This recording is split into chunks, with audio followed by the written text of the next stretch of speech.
দেশের বৈষম্যহীন উন্নয়নের জন্য রাষ্ট্রযন্ত্রকে বিদ্যালয়ে সবচেয়ে বেশি বাজেট করতে হবে। এটি কি বিশ্বাস করেন? তাহলে এই ভিডিওটা আপনার জন্য। চলুন এর সত্যতা দেখাই।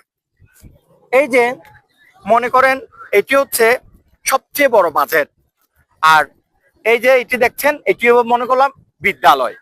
দেখুন এই বড় বাজেটকে আমি যখন এই বিদ্যালয়ে ফেলি, কি ঘটনা ঘটছে দেখুন। কি দেখতে পেলেন? তরঙ্গ দৈর্ঘ্যটা অর্থাৎ ঢেউটা সমানভাবে ছড়িয়ে পড়েছে চারদিকে।